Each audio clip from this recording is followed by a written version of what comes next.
আসসালামু আলাইকুম বন্ধুরা, আপনার কাছে একটা বিচার দেওয়ার লাগে ভিডিওটা করছি, বুঝছেন? শুধু আপনার কাছে বিচার দেওয়ার লাগা। আমার দিদির কত বড় সাহস! এই যে দেখেন পুরাটা গাছ কাইটা লয়া পড়ছে, কাইটা না বেশি অর্ধেক ফাইরে হালাইছে। আরে আমার দিদির বয়স হলো ৭০ বছর। এই ৭০ বছর বয়সে একটা গাছ কাইটা লয়েছে একা, কাইটা না আবার ফাইরে হালাইতেছে।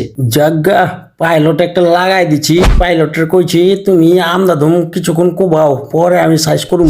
পাইলটের কোপ কি দেখছেন, ছেঁড়া বেড়া করে হালাইতেছে।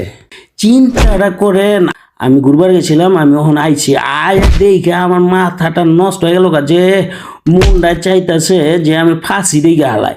আমার বউরে যদি কই একটা ডালা কাইটা লইবার লাইগা, আবার বউ আমার তালাক দিয়ে দেবো, আমি ডালা কাটবার আইছি নিয়ে নে। তো দিদিরে কইলাম যে তুমি এটা করছোটা কি, তোমার এত বড় সাহস করতে হইলো? তুমি একাই গাছটারে ফাইরা হালাইবা? অলরেডি ফাইরা হালাইছো, বেশি অর্ধেক ফাইরা হালাইছো।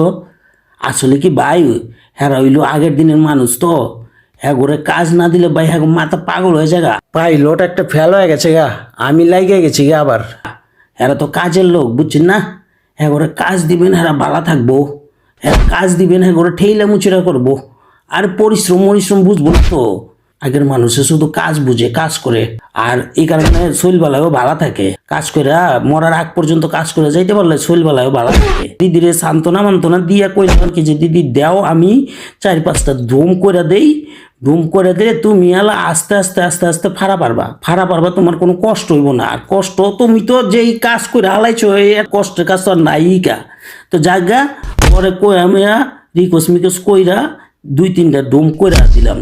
তো দিদি কইলাম যে তোমার এটি ফাড়া দরকার নাই, আমি একসময় ফাইরা দেবো না, কাজের চাপটা কম থাকবো না, তখন ফাইরা দেবো না কয়েকের মধ্যেই। দিদি কয় না, যতটুকু কইরা দিছস মাশাল্লাহ সেই কইরা দিছস, অন আমার কষ্ট হইব না, আমি অন একাই পারুম। তখন আমি দিদিরে কইলাম যে দিদি তুমি এত কাজ করো কেমনে? তোমার তো হালা বয়স ৭০ বছর, তো তুমি এত কাজ করো কেমনে? হনো আমি আশ্চর্য হয়ে গেছি, বিশ্বাস করবেন না, আমি পুরো আশ্চর্য হয়ে গেছি।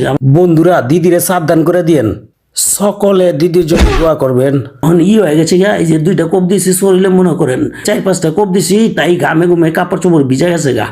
সবাই ভালো থাকবেন, সুস্থ থাকবেন, আসসালামু আলাইকুম।